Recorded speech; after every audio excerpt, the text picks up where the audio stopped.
Essa aula primeira, ela é uma aula muito conceitual, né? Então, mas são conceitos que vocês vão precisar saber para tudo sempre. Então, qualquer outra aula de ecologia que eu venha falar aqui, vocês já precisam estar com esses conceitos na cabeça, tá?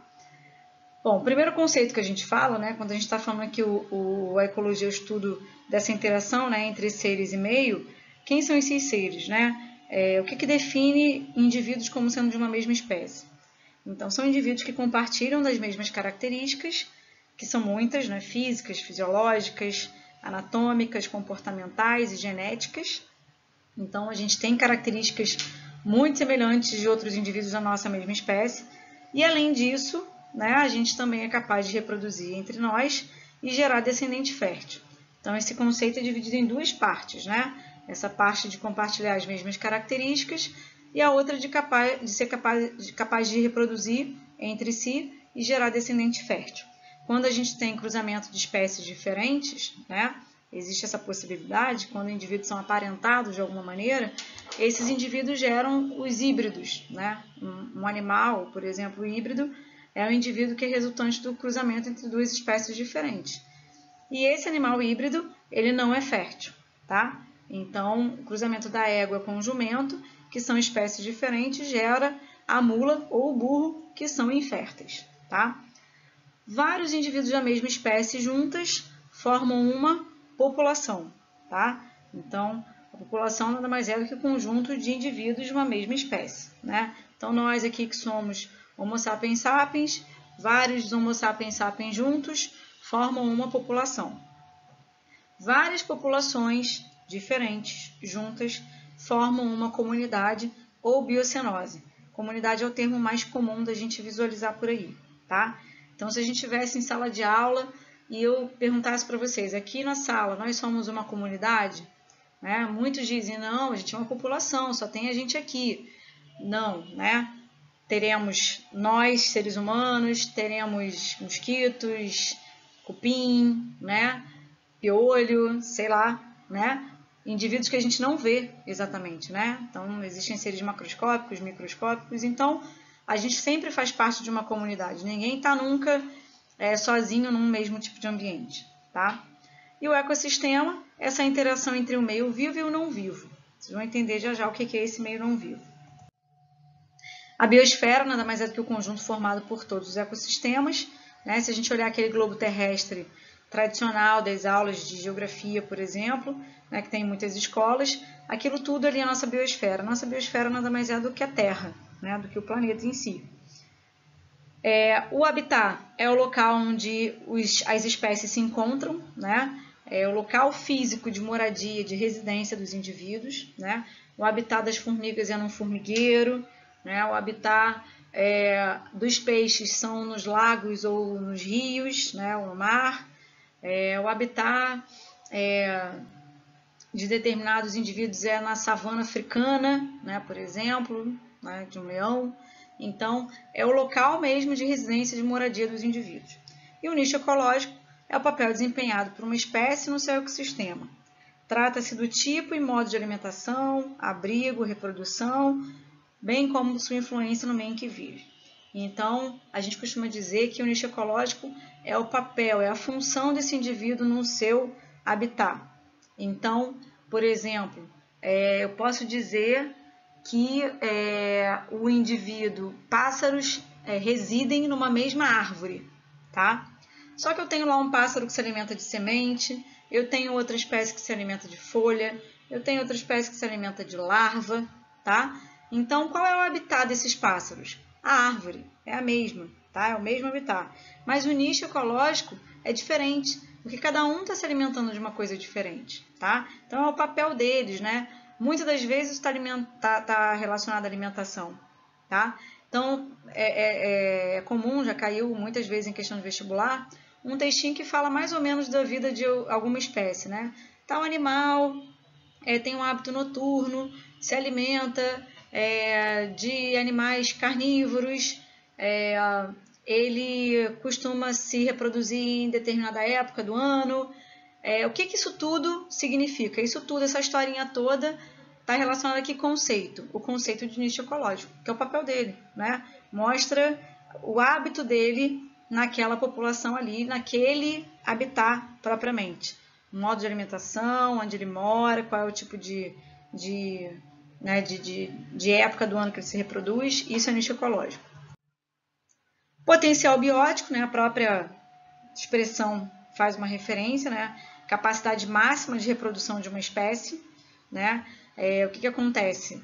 Os indivíduos têm a sua capacidade de se reproduzir, né, uma espécie ela pode atingir o seu potencial biótico, né, que é isso? Se reproduzindo, tendo facilidade para se reproduzir, né?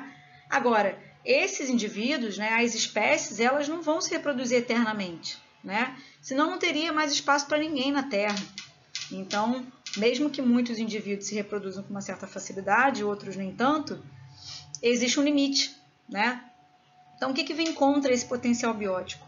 É o que a gente chama de resistência do meio. A resistência do meio é o que o ambiente vai oferecer ao crescimento das populações para que ela não cresça absurdamente e não traga algum problema para o meio, tá? Então, as espécies não crescem sem parar, né?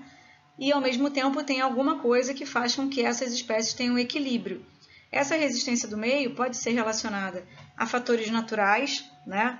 Então, eventos naturais, como, por exemplo, erupções vulcânicas, desmatamento, erosão, incêndio, óbvio, né, que tem disso natural ou antrópico, né? Terremoto, maremoto, tsunami, isso acaba com alguns indivíduos de determinadas populações quando isso acontece, né? Assim como outros efeitos naturais do dia a dia dos indivíduos, né? As competições, as predações, né? Um animal preda o outro, então isso diminui uma população, talvez aumente uma outra, tá? Então, com isso tudo, os indivíduos não vão crescendo sem parar, né? Sem um limite, né? E tem as ações do homem também, né? Então, tem um incêndio que seja provocado pelo homem, né? Um desmatamento provocado pelo homem. A gente tem também as possibilidades de surgimento de doenças, né? As doenças muitas vezes atingem certos indivíduos, mas não matam toda aquela população, tá? E o princípio de Gauss, Gauss era um ecólogo que dizia que quando duas espécies diferentes habitam o mesmo ambiente, o mesmo lugar, com nichos ecológicos diferentes ou semelhantes, mas principalmente os que têm nichos semelhantes, eles estão sempre em competição, tá? Indivíduos de mesma espécie competem sempre por alimento, por território e por parceiro sexual. Indivíduos de espécies diferentes competem por alimento e por território, não por parceiro sexual, porque são de espécies diferentes. Então, Gauss dizia que todos os indivíduos, de mesma espécie ou não, quando estão juntos, né, eles estão sempre em competição. E isso é claro, tá? E a gente também chama esse princípio de princípio da exclusão competitiva. Como assim? Os indivíduos podem competir a um ponto de que eles consigam se manter vivendo no mesmo ambiente, um em maior quantidade do que o outro, ou uma espécie pode ser superior à outra e ela pode levar a outra espécie a uma exclusão, tá? Pela competição. Os biomas, né, também é um outro conceito, a gente vai ter aula só de bioma. É uma região biogeográfica, vocês aprendem isso na biologia e na geografia, que tem características próprias, né, de vegetação, clima, fauna, flora, cada um com a sua característica, e que tem capacidade de autossustentação. Cada bioma é autossustentável.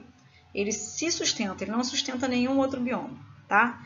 Então, definido pelo IBGE, pelo Ministério do Meio Ambiente, a gente tem esses 6 biomas no Brasil, que são Mata Atlântica, Amazônia, Caatinga, Cerrado, Pantanal e Pampas. Qualquer outro nome que vocês ouçam falar não é bioma, é um ecossistema dentro de algum desses biomas.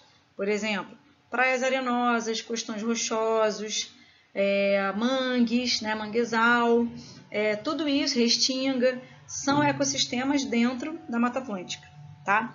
Ecótono é uma região entre biomas. Então, passando o cursor aqui, não sei se eu vou conseguir passar agora.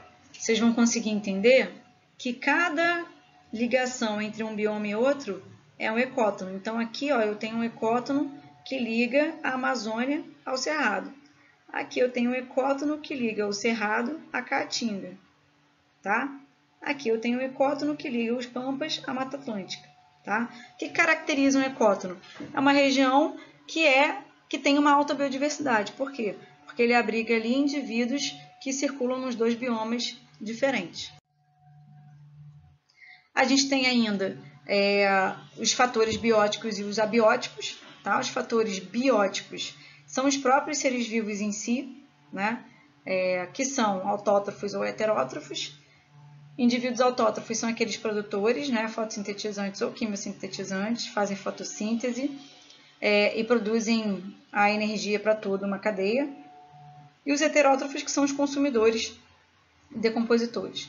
Os fatores abióticos, né, prefixo A, prefixo de negação, é um prefixo que não tem vida, é um fator que não tem vida, mas ele influencia na vida dos seres vivos. Então, água, gases, luminosidade, sais minerais, luz, pressão, temperatura, pH, salinidade, umidade, tá? Qualquer fator do meio que não tenha vida, mas que influencia na vida dos seres vivos.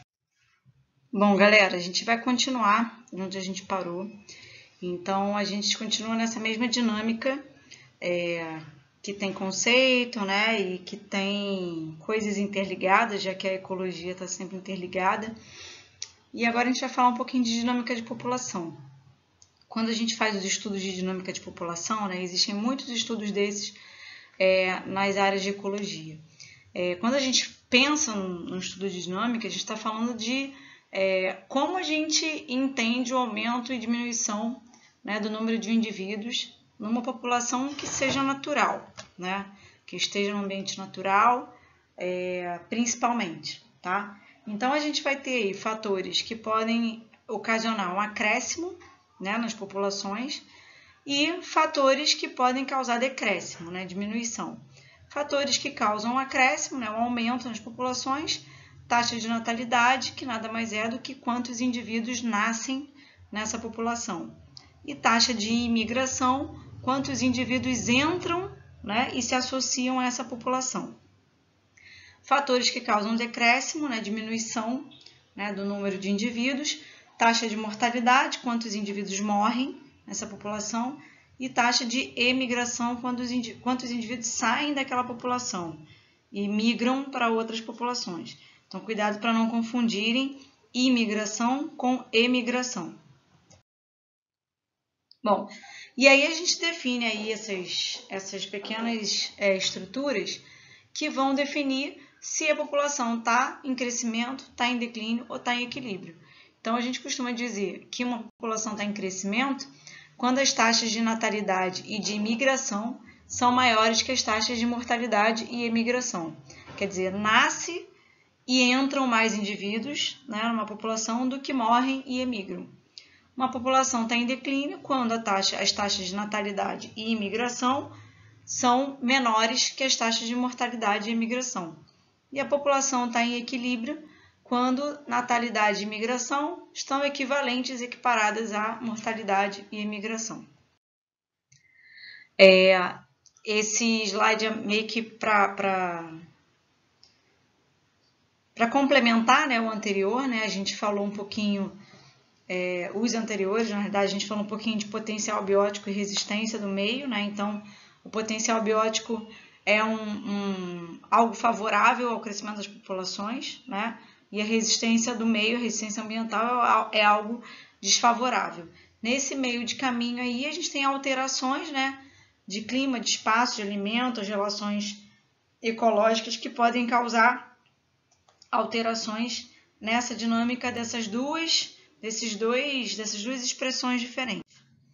E aí, a gente percebe esse gráfico, que é um gráfico que vocês precisam saber, tá? Já caiu muitas vezes em questão de vestibular. Então, aqui a gente tem um gráfico, né? Porque vocês não estão vendo aqui eixo de x, y exatamente, mas a gente tem aqui o eixo de x e y, em que o potencial biótico está sendo representado por essa curva crescente, né? Então, na teoria, ele vai crescendo, crescendo, crescendo o potencial que as espécies têm de se reproduzir e se multiplicar. A resistência do meio é essa área achurada aqui do meio, porque a gente sabe que as populações elas não crescem absurdamente sem parar, né? Então, a gente vai ter resistência do meio que vai impor, né, uma redução disso. Então, no fundo, né, ao final das contas, crescimento da população é representado por essa curva em vermelho, né? Ela cresce, mas em determinados momentos ela diminui, depois ela cresce de novo. Ela passa por essa dinâmica ao longo do tempo, tá? Nenhuma população cresce sem parar, né? Ela vai crescendo, diminuindo, tem vários fatores aí que podem diminuir, né? Causar mortalidades, outros que podem causar natalidade. Então, esse gráfico é um gráfico tradicional de crescimento populacional. Bom, agora a gente vai entrar na parte das relações tróficas, em que a gente fala das cadeias e teias alimentares. Então, as cadeias alimentares, né, são essas sequências de alimentação entre os seres vivos, né? Então, como essa relação de alimentação acontece dentro de uma relação entre indivíduos diferentes. Numa cadeia alimentar, a gente vai ter sempre os produtores, que são os seres fotossintetizantes, autótrofos, né? São a base de uma cadeia alimentar. Sempre uma cadeia alimentar começa com o produtor, já que é aquele indivíduo que produz seu próprio alimento, né? Ele não depende de nenhum outro indivíduo para produzir essa energia que vai ser suficiente para toda uma cadeia alimentar. Em seguida, a gente tem os herbívoros, que são animais que se alimentam dos produtores, né? dos vegetais. Depois, a gente tem carnívoros, que se alimentam dos herbívoros, né? São animais que se alimentam de carne, né? Agora, obviamente, a gente pode ter animais aí também que são onívoros em seguida, né? Seres onívoros são aqueles que se alimentam tanto de vegetais quanto de animais, tá? E a gente tem os decompositores, que no fundo são indivíduos, né, fungos e bactérias, que podem decompor matéria orgânica. Então, ele pode decompor tanto produtores, quanto herbívoros, quanto carnívoros, beleza? E a gente define nível trófico. Cada indivíduo desse está num determinado nível trófico. Então, os produtores estão no primeiro nível trófico, herbívoros no segundo nível trófico, carnívoros no terceiro nível trófico. O decompositor a gente bota aqui como último nível, mas ele sempre pode decompor qualquer um desses outros indivíduos. Bom, botei aqui um exemplo de uma cadeia alimentar, capim, coelho, raposa e onça, em que a gente tem o capim no primeiro nível trófico, coelho no segundo, raposa no terceiro e onça no quarto, tá? Qual é a posição exatamente, né, que cada um ocupa numa cadeia alimentar? O capim são os produtores, já que são os vegetais. O coelho é o consumidor primário, né? Depois dos produtores a gente tem os consumidores. Consumidor primário é aquele que se alimenta do produtor. A raposa como consumidor secundário, porque se alimenta do consumidor primário. E a onça como consumidor terciário, porque se alimenta do consumidor secundário. A ordem é sempre essa. Cuidado só para não confundir, porque capim é chamado de primeiro nível trófico e o coelho é o consumidor primário. Cuidado para não confundir o primeiro com o primário e achar que eles são do mesmo nível, não são. Já as teias alimentares são relações entre cadeias, né? Porque na natureza a gente não tem uma cadeia que ela é linear e estática para sempre, né? Dependendo do animal, ele tem uma dieta alimentar muito ampla. Então, não exatamente, né? A onça só se alimenta de raposa, né? E por aí vai. Normalmente, animais que a gente chama de topo de cadeia, que são esses de últimos níveis tróficos, eles têm uma dieta alimentar muito ampla, né? Então, eles têm muitos indivíduos para se alimentar. E as pirâmides ecológicas, né, uma parte bem importante disso, nada mais é do que a representação, né, gráfica dessas cadeias alimentares. Então, a gente vai identificar essas pirâmides, essas cadeias alimentares, em forma de pirâmide, tá? Em que cada nível trófico vai estar num retângulo específico. A gente tem 3 tipos de pirâmides ecológicas. A pirâmide de números, a pirâmide de biomassa e a pirâmide de energia. Então, por exemplo, vamos botar aqui essa cadeia alimentar. Capim, coelho, raposa e onça. Então, a onça se alimenta da raposa, que se alimenta do coelho, que se alimenta do capim. O que é uma pirâmide de número? A pirâmide de número ela mostra quantidade, né? Então, se a gente for pensar numa vida normal, né, eu tenho menos onça do que eu tenho de raposa. Mais raposa do que eu tenho de coelho e em relação ao capim. Por exemplo, um coelho come um pé de capim? Não, um coelho come vários pés de capim, né? Uma raposa só vai se alimentar de apenas um coelho em sua cadeia? Não, ela pode se alimentar de mais coelhos e por aí vai. Então, nessa cadeia, prestem atenção porque cada coisa depende de cada cadeia. Essa pirâmide tem esse formato, maior na base e menor no ápice. Bom, usando a mesma cadeia alimentar, a gente vai ter agora uma pirâmide de biomassa. O que é biomassa? Biomassa a gente diz que é o peso seco dos indivíduos. É como se a gente pegasse esse indivíduo e desidratasse, tirasse toda a água dele e pesasse. Então, nessa conta, a onça vai ter um nível trófico bem grande, né? Um retângulo bem grande. Por quê? O que causa o peso seco numa onça, né? Ossos, cartilagens, músculos, órgãos, né? Dentes, e muito mais do que a raposa, muito mais que o coelho, muito mais que o capim, que é um vegetal e o peso seco dele vai ser bem pequeno, tá? Então, nesse caso, essa pirâmide de biomassa ela é invertida, maior no ápice e menor no ápice. Já numa pirâmide de energia, usando a mesma cadeia alimentar, eu tenho uma pirâmide que nunca vai mudar, ela sempre vai ser maior na base e menor no ápice, seja qualquer cadeia alimentar que for. Por quê? O primeiro nível trófico, que é o produtor, ele é o indivíduo autótrofo fotossintetizante, certo? Então, ele produz seu próprio alimento, ele faz fotossíntese e ele consegue toda a energia suficiente para uma cadeia alimentar existir. A cada passagem de nível trófico, a gente perde 90% da energia e sobram apenas 10%. Então, a cada passagem, você vai ter uma redução dessa energia, tá? Vocês podem pensar assim, então como que o indivíduo que está lá no topo dessa cadeia consegue ter energia suficiente? Se alimentando. Por isso que a onça precisa se alimentar muito, a raposa também, né? Quanto maior o nível trófico, mais ela precisa de alimentação. Então, uma pirâmide de energia, ela vai manter sempre esse padrão, maior na base e menor no ápice. Mudando de cadeia alimentar, coloquei aqui árvore, pulgões e bactérias. Pulgões são uns ectoparasitos, parecem uns carrapatos, e bactérias.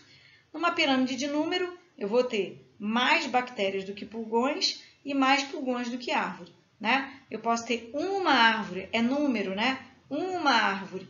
Quantos pulgões podem parasitar uma árvore? Muitos. Quantas bactérias parasitam pulgões? Centenas, milhares, né? Uma dica, toda vez que a gente tiver parasitos, né, micro-organismos, sempre é um nível trófico que tem uma quantidade muito grande, tá? Quantidade de biomassa, né? Pirâmide de biomassa. Vou ter uma biomassa maior na base e menor no ápice. O que é o peso seco, né? Uma árvore, olha a estrutura de uma árvore, mesmo que seja uma, olha quanto ela vai pesar, né? Mesmo desidratando ela, em comparação com pulgões e bactérias. Por isso, ela é maior na base e menor no ápice. A pirâmide de energia, nada se altera.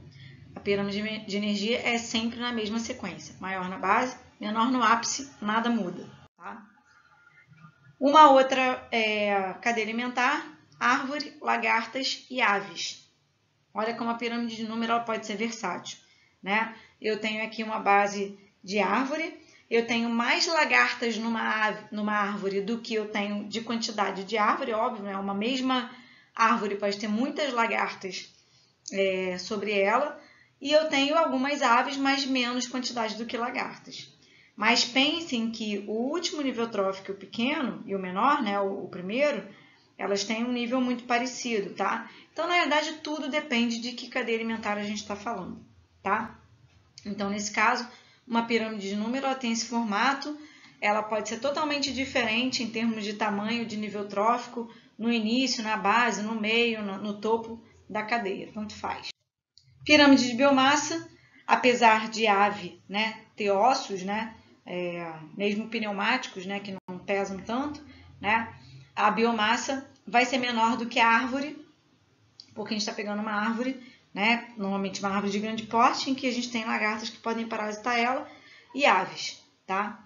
E uma pirâmide de energia, Voltando à mesma história, sempre maior na base e menor no ápice. Nada altera isso aí. Bom, galera, a gente vai voltar aqui para essa aula de ecologia. A gente vai falar agora de um dos assuntos mais importantes dentro desse grande eixo que é a ecologia, que são as relações ecológicas. Quando a gente fala de relações ecológicas, a gente está falando das relações entre os indivíduos, né, entre os seres vivos, como eles se relacionam na natureza. E essas relações, elas são divididas em dois grandes grupos, em relações harmônicas e desarmônicas. As relações harmônicas são aquelas em que não existe prejuízo para nenhum dos envolvidos, tá? Ou ela tem benefício, ou é nulo para um dos indivíduos, tá? Mas nunca prejuízo. Dentro dessas relações harmônicas, elas são divididas entre intraespecíficas e interespecíficas. Intraespecíficas são relações que acontecem dentro de uma mesma espécie, né? Entre indivíduos de uma mesma espécie. E as relações interespecíficas entre espécies diferentes, beleza? Nas relações intraespecíficas, dentro de uma mesma espécie, a gente tem dois exemplos, a colônia e a sociedade. Na relação de colônia, a gente tem uma associação entre indivíduos, né, de uma mesma espécie que se relacionam anatomicamente, quer dizer, existe uma correlação física, inclusive entre eles, em que eles vivem juntos, dividem tarefas, dividem funções e existe uma dependência metabólica entre eles, isso é o mais importante, tá? Então, um exemplo de colônia são aquelas caravelas, né, aquelas medusas, parecem umas águas vivas, a gente vê muito em capa de livro de biologia, tá? São, na realidade, quinidários, né? São indivíduos que vivem juntos e juntos formam aquela grande colônia que é aquela grande medusa, tá? Elas nadam por jato-propulsão, né?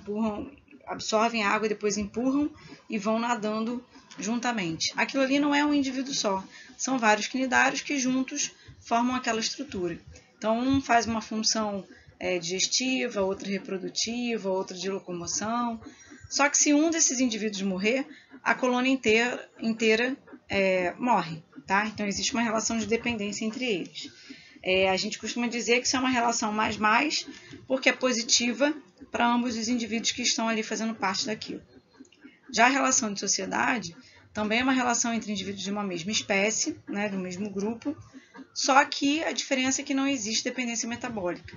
Também existe uma relação de parceria de trabalho, né? Mas não tem dependência metabólica. Então, por exemplo, o formigueiro, você tem uma relação em que as formigas dividem tarefas, né? Cada um tem uma função, mas se uma formiga morrer, não quer dizer que o formigueiro inteiro vai morrer.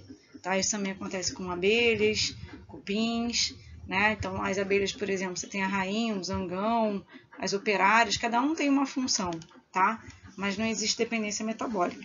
Nós, né, seres humanos, vivemos numa sociedade, tá? Então, também uma relação mais em que é positivo para ambos os indivíduos. Já na relação interespecífica, agora a gente está falando entre indivíduos de espécies diferentes, tá? Então, a protocooperação é uma relação que também é benéfica para ambos os indivíduos, mas que existe uma relação de troca, né, de favores, de benefícios, mas não existe uma dependência metabólica entre eles, tá? Então, um dos exemplos clássicos que a gente usa é a do crocodilo e do pássaro palito. O crocodilo, quando ele se alimenta, ficam restos de comida na boca desse indivíduo, ele tem dentes que são muito afastados uns dos outros, e esse resto que fica na boca do crocodilo atrapalha ele numa próxima alimentação. Então, com isso, ele fica com a boca aberta, vem um pássaro palito que tem um bico muito fininho e vai lá e fica como se fosse palitando o dente do jacaré, né, do crocodilo, e ele se aproveita daquilo para se alimentar, né, o pássaro não precisa caçar nenhuma presa, ele se alimenta daquele resto de comida, enquanto o crocodilo fica livre, né, daqueles restos que atrapalham ele. Então, é uma relação benéfica para os dois, mas se um não existir, o outro não vai morrer por causa disso, tá? Já o mutualismo é uma relação que também é benéfica para os dois, então também mais, só que existe uma dependência metabólica, tá? Se um morrer, o outro morre. Então, por exemplo, os líquens são associações entre algas e fungos. Existe uma troca de benefícios, né? Um dando, né, algum tipo de vantagem para o outro, mas se um morrer, o outro morre, né? Ruminantes, né, bois, vivem com bactérias em seu intestino e dependem dessas bactérias para digerir a celulose que ele sozinho não consegue digerir, né? O capim, né, a grama que ele se alimenta, tem celulose e ele não consegue fazer essa digestão. Então, se não existir a bactéria, o gado vai morrer e vice-versa, tá? Então, é uma relação positiva para os dois, mas com dependência metabólica. Já o comensalismo é uma relação um pouco diferente, né? Uma relação que é positiva para um e é nula para o outro, tá? Um indivíduo se dá bem e para o outro indivíduo nada acontece, tá? Talvez ele nem perceba a presença do outro indivíduo. A gente fala muito nesse exemplo do tubarão e do peixe-piloto, tá? Então, o tubarão, ele vai nadando, onde ele vai tem um peixe pequeno que fica abaixo dele, que a gente chama de peixe-piloto. Quando o tubarão se alimenta, ele dá uma bocanhada numa presa, né? E puxa, né? Nessa sobram alguns restos de comida em volta. O peixe-piloto vai lá e vai mordiscando aquele resto de comida que sobrou ali. Isso é vantajoso para o peixe-piloto e é nulo para o tubarão, que nem sabe da existência do peixe-piloto ali perto dele, tá? Então, é uma relação mais zero, tá? Essas três relações que eu coloquei aí embaixo, a gente, apesar de colocar nomes diferentes, são formas de comensalismo, porque também é uma relação mais zero, tá? O inquilinismo, né? O inquilino é aquele que mora na casa de alguém, então a relação aí da holotúria e do peixe-palito. A holotúria é um equinodermo, né? Ele tem um corpo, parece um vasinho de planta, tá? Tudo que ele tem de órgão está nas laterais, né? na estrutura mais na lateral desse corpo, por dentro ele é oco. Um peixe-palito, ele é muito fininho, né? O peixe-agulha também tanto faz. Quando ele se sente ameaçado no ambiente marinho, ele se esconde ali dentro da holotúria. Então, ele se beneficia da segurança, né? De não ser predado por ninguém, e a holotúria nem percebe a presença dele, tá? A foresia é uma relação de transporte, então a gente considera assim uma relação entre o pássaro e as plantas, né? Quando o pássaro vai polinizar uma flor, né, ele vai lá sugar o néctar daquela flor, na realidade, né? Não vai exatamente polinizar, né? Acontece. Ele vai sugar o néctar daquela flor, quando ele encosta o bico e as patas ali naquela flor, grãos de pólen se prendem nessas regiões do corpo do pássaro. Quando ele, porventura, for polinizar, né, e sugar o néctar de uma outra flor, ele automaticamente poliniza sem querer. Então, para o pássaro, isso não muda nada, porque ele está indo ali para sugar o néctar da flor, para se alimentar. E para o vegetal, isso é benéfico, que está ganhando uma possibilidade de diversidade, né, da planta se reproduzir. Por último, epifitismo, né, uma relação de plantas epífitas. Plantas epífitas são bromélias e orquídeas. Então, são plantas que se apoiam em outras plantas maiores, né, com o objetivo de melhorar a sua eficácia de sobrevivência, né? Então, a gente vê muito isso com bromélias e orquídeas, que são colocadas, por exemplo, em árvores grandes, né? Elas se aproveitam melhor da chuva, da iluminação, né, dos raios solares, mas ela não causa nada para esse vegetal maior, para essa árvore em que ela está apoiada, mas ela está sendo beneficiada. Bom, já as relações desarmônicas são essas relações em que existe prejuízo para pelo menos um dos envolvidos, tá? Então, pode ser prejuízo para todo mundo, prejuízo para um deles, ou prejuízo para um e nulo para outro. Também é dividida entre relações intra e interespecíficas, né? A mesma ideia de ser intra da mesma espécie, né, e inter espécies diferentes. Nas relações intraespecíficas, a gente tem as competições. Né? As competições, todos os indivíduos competem entre si, né? Então, a gente está falando aqui de indivíduos da mesma espécie. Indivíduos da mesma espécie competem por alimento, por território e por parceiro sexual. Então, numa competição, por mais que alguém ganhe e alguém perca, a gente costuma dizer que é uma relação menos-menos, porque numa competição todo mundo sai perdendo de alguma maneira, tá? Fisicamente, né? Sempre vai ter perdas, então é uma relação menos-menos. Já o canibalismo é uma relação que normalmente é consequência de uma possível competição, tá? Um animal mata o outro da sua própria espécie com a única finalidade de se alimentar. Então, se existe uma escassez de alimento, né, o animal não está mais conseguindo predar nenhum alimento, nenhum animal, nenhum outro indivíduo, né, ele busca novas presas, ele não consegue, ele acaba matando o outro indivíduo da mesma espécie com a finalidade de se alimentar. O indivíduo da nossa espécie nunca é um alvo da nossa alimentação. Então, ele só chega ao ponto, né, de matar o outro com a finalidade de se alimentar, depois de ele já ter tentado muitas possibilidades de alimentação. Inclusive, às vezes, ele já migrou, mudou de ambiente e ainda assim não conseguiu um novo alimento. Tá? Então, o canibalismo só acontece numa situação de extrema necessidade alimentar. Então, é uma relação mais-menos, porque quem matou o outro, né, se deu bem e quem foi morto se deu mal, então mais-menos. Nas relações interespecíficas, a gente também tem as competições, né? Indivíduos de espécies diferentes também competem, tá? Só que competem por alimento e por território. Não competem mais por parceiro sexual, né? Então, um parceiro sexual de um indivíduo é aquele que é da sua mesma espécie, salvo raras exceções aí. Então, também é uma relação menos-menos, tá? O predatismo, né, é uma relação mais-menos, né? Predatismo ou predação, tanto faz. Uma relação mais-menos em que a gente tem uma relação predador-presa. O predador se dá bem, a presa se dá mal, tá? Então, se a gente vê, por exemplo, um leão comendo uma lebre, né, uma zebra, por exemplo, o leão é o predador, a zebra ou a lebre são as presas, né?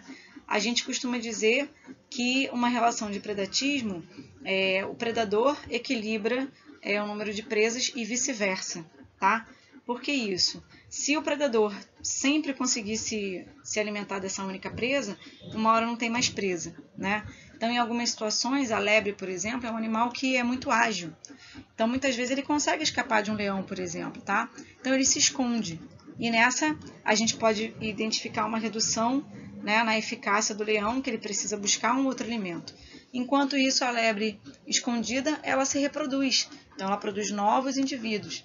Então, se a gente fosse ver um gráfico, né, de predatismo, não é um gráfico equilibrado, é um gráfico em que você tem o aumento do número de um e diminuição do outro, e isso vai se alternando ao longo da vida, tá? Já o amensalismo, que também é chamado de antibiose, é uma relação menos zero. Então, o indivíduo produz alguma substância, muitas vezes, que impede o crescimento e desenvolvimento do outro. Então, por exemplo, o eucalipto é uma planta que produz uma substância chamada eucaliptol. Ele produz isso naturalmente, é do metabolismo dele. Então, para ele é uma relação zero, nula, tá? Mas nenhuma planta próxima do eucalipto consegue crescer e se desenvolver por conta dessa substância. Não sei se vocês já passaram por alguma plantação de eucalipto. Se você prestar atenção, você vê que você só observa eucalipto ali, tá? Nenhuma planta diferente próximo a ele. Isso também acontece com fungos e bactérias, tá? Existem alguns fungos que foram colocados em meio de cultura junto com algumas bactérias, e esse fungo produziu uma substância que matou as bactérias, certo? Então, a penicilina é um antibiótico que foi produzido a partir do penicillium, que é um fungo. Então, esse fungo produz uma substância que anula a ação, né, da bactéria, mas é uma produção fúngica natural do metabolismo dele, ele não fez de propósito, tá? E por último, o parasitismo, né, uma relação parasito-hospedeiro.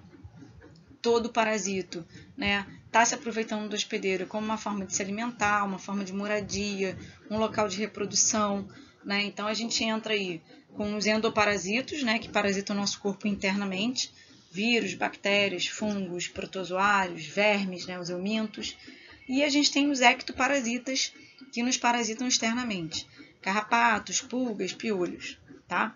Eles se aproveitam desse hospedeiro, né? Pode ser o homem, pode ser algum outro mamífero, ave, seja lá o que for, tá? Pode até ser um outro micro-organismo. Então, bacteriófagos, por exemplo, são vírus que infectam bactérias, tá? Então, numa relação de parasitismo, é uma relação mais-menos, porque é boa para o parasito, mas é ruim para o hospedeiro, por mais que, se esse parasito levar o hospedeiro à morte, é ruim para esse parasito, né? Porque ele vai precisar buscar um novo, né, corpo para ele sobreviver. Ou ele vai morrer. Se ele não conseguir fazer isso, automaticamente ele vai acabar morrendo.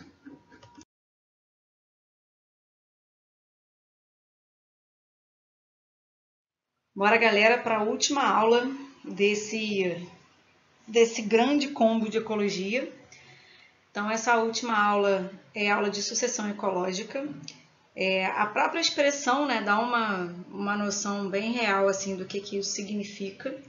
Então, o conceito de sucessão ecológica é uma substituição gradual de espécies até o estabelecimento de uma comunidade clímax.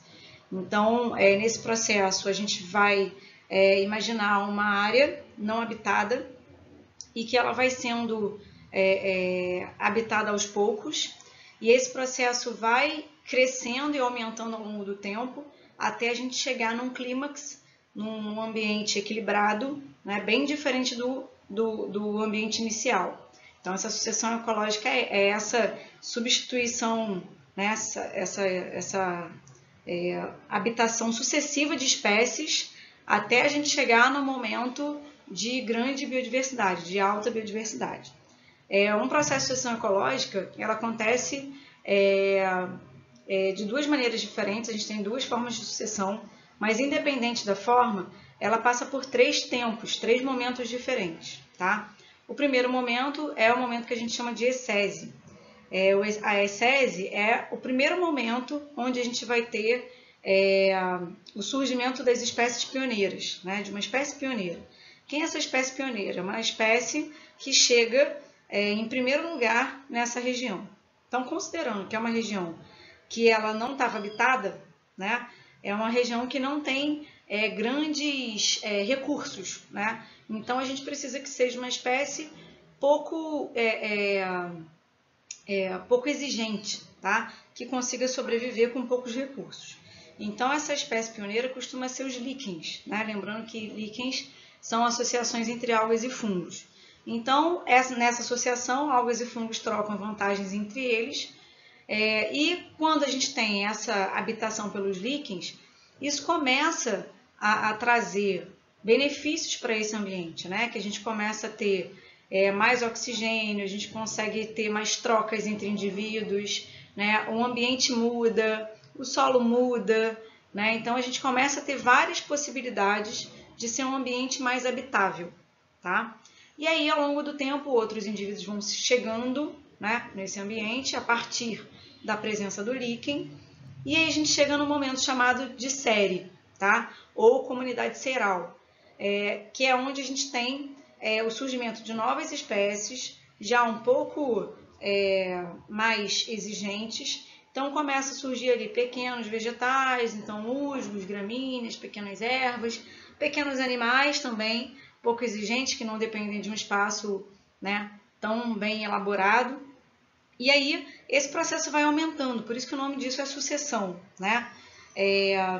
A gente pode ter pequenas aves que passam ali e deixam cair alguns pequenos ovos, né? Ou pólen, né? E aí a gente vai, ou sementes. Isso tudo vai aumentando a possibilidade desse ambiente ficar mais habitável, certo? E aí, um terceiro momento é o chamado clímax ou comunidade clímax, né? Que é onde a gente chega numa alta biodiversidade, que a gente tem uma floresta densa, com grandes animais, né? Animais de vários grupos diferentes, então a gente tem uma alta biodiversidade. Bom, ao longo do processo de sucessão ecológica, a gente vai ter automaticamente o aumento da biomassa total da comunidade, né? Então, considerando que biomassa é o peso seco dos indivíduos, quanto mais indivíduos que tenham, né, carapaças, carcaças, ossos, tecidos, músculos, né, mais a gente vai tendo aumento de biomassa total dessa grande comunidade, tá? Então, a gente também tem aumento da diversidade de espécies e de nichos ecológicos, novos nichos se formam, né? Então, novas relações, novas possibilidades de alimentação, novos ambientes para serem habitados. A gente também tem aumento da taxa de fotossíntese, então se a gente tem musgos, líquens e vegetação, muita vegetação, então taxa de fotossíntese super crescendo, mas também taxa de respiração super crescendo, porque a gente vai ter muito indivíduo fazendo respiração celular, né? Tanto os vegetais quanto os animais, todos os indivíduos, tá? Ao longo desse processo de sucessão, a gente pode ter o desaparecimento de algumas espécies e o surgimento de outras, muito comum caso essas espécies não se adaptem bem a essa situação, tá? A gente já falou aqui, quando a gente falou de conceitos, que o ecótono é uma região entre biomas, lembra? Então a gente pode ter aqui, num processo de sucessão, também uma visualização de ecótono, que não vai ser um ponto intermediário entre biomas, mas vai ser um ponto intermediário entre essas mudanças de etapas, tá? Então, vai se ter uma disputa de alimento, vai se ter uma competição, tá? Ao longo desse processo. Aqui é para vocês identificarem bem aquelas 3 etapas que eu falei, né? Então, excese, série e clímax, né? Então, a excese a gente fala que ela começa numa rocha nua, em que ela não tem nenhum, né, indivíduo ali vivendo, e os líquens vão surgindo, depois musgos, pequenos arbustos, isso tudo vai aumentando ao longo do tempo. Não tem animais sendo identificados aqui, mas eles também vão surgindo até a gente chegar num clímax ou numa comunidade clímax. Uma outra coisa que também pode acontecer numa região em que está acontecendo uma sucessão ecológica é a substituição de ambiente, né? O que é isso, né? A gente pode ter um ambiente, como está mostrando aqui, que é um ambiente aquático, inicialmente, né, de água doce, e esse ambiente pode ser substituído por um ambiente terrestre, porque esse ambiente pode ser assoreado, né? Então, um rio, ele sofre um processo de assoreamento, então ele começa a ser diminuído ao longo do tempo, né? Você pode ter vários resíduos ali que vão acabando com esse ambiente aquático, que não é um ambiente, talvez, muito grande já, e ele vai deixando de existir para ser substituído por um ambiente terrestre, tá? E aí esse ambiente terrestre também vai passar por um processo de sucessão, certo? Uma outra coisa é que esse processo de sucessão ecológica, ele pode ser primário ou secundário. Qual é a diferença disso? Um processo de sucessão ecológica primária é quando aquele ambiente nunca foi habitado antes, tá? É a primeira vez que esse ambiente é habitado. Então, vamos pensar numa ilha, né? Uma ilha, quando ela surge, ela não tinha nenhuma habitação antes. A gente pode ter uma região também que tenha um vulcão ativo, e ali não existem nenhuma espécies, esse vulcão fica inativo durante muito tempo, deixa de ter erupção, e aí, por essa inatividade dele, surge a possibilidade, né, de algum indivíduo surgir ali num ambiente tão inóspito, tão difícil, mas isso pode vir a acontecer, tá?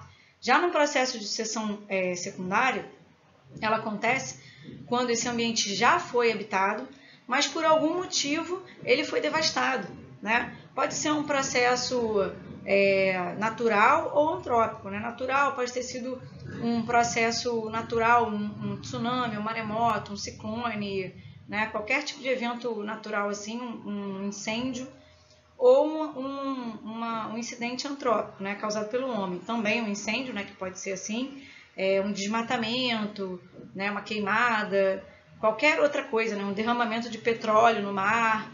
E aí, se esses indivíduos deixam de surgir, de existir por conta desse ambiente ter sido devastado, anos depois, né, esse ambiente pode ser recolonizado.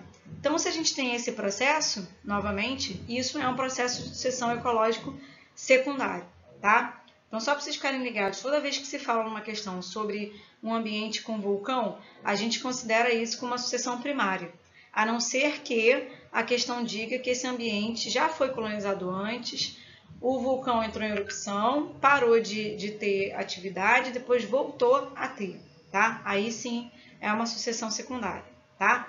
Um processo de sucessão ecológica secundária muitas vezes demora muito para acontecer, porque esse ambiente ele foi muito destruído, né? Então ele não é só um ambiente que tem que começar a uma colonização. Ele tem muito que ser melhorado, né, para que as espécies consigam sobreviver ali. Um ambiente onde ele nunca foi devastado, ele, apesar de começar do zero, ele não passou por nenhum tipo de problema mais sério, né? Não passou por uma queimada, um processo de poluição, nem nada do tipo. Mas uma sucessão secundária, sim, né? Esse ambiente foi destruído de alguma maneira. Então, esse processo de recolonização costuma ser muito difícil.